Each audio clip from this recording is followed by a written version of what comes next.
Ano ba yung mga risk factors na nagpapataas ng chance ng isang Pinoy na magkaroon ng, ito, pareho, pre-diabetes and insulin resistance? I guess kasi ang sarap ng pagkain ng Pilipino eh. At matakaw ang Pinoy. And- Aminin mo, and- doktora. Mahilig magkwentuhan eh. Tapos usually Yes. merong ganyan pa.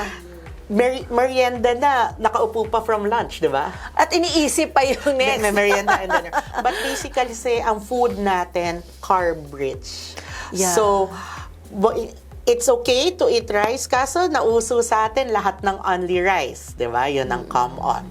And then, ang dessert natin, kakanin din. So, nag-rice ka na ng meal, ang dessert mo, kakanin. So, that's another thing. And then, we're really fond of bread, noodles, inuulam natin yung pansit sa kanin. So, basically, yung diet. Doktora, may natin. nakalimutan ka. Kasama ng lahat ng yan, yung mga drinks, may kasama pang kulay yan o kaya may lasa. Hindi Yes. pwedeng water lang, di ba? Yun. So, that's the second thing. Dahil masarap daw at saka mainit daw ang sa Pilipinas, hindi tayo pwedeng uminom ng water lang. Kailangan may lasa and kulay. How about yung genetic predisposition?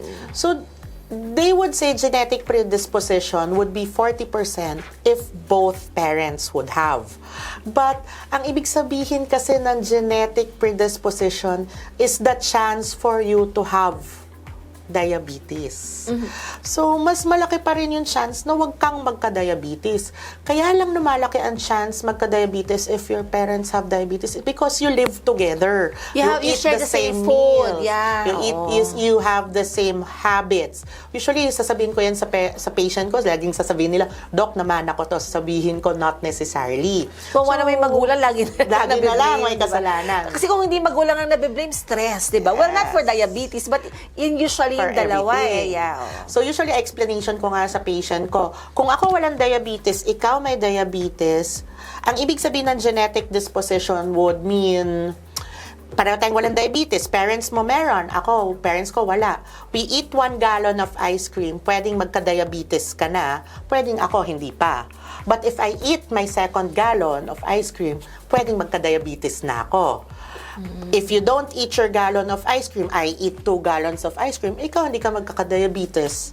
Ako magkaka-diabetes. But if we both don't eat the gallon of ice cream, pareho tayong walang diabetes. So really, not because your parents have diabetes, you will have diabetes. Yeah. Dapat nga the other way around eh. Yeah, yeah, Nakita mo na sa parents mo, so you also do know kung saan siya nagkamali or why nagka-diabetes yung parents mo. Yeah. Dapat maiwasan.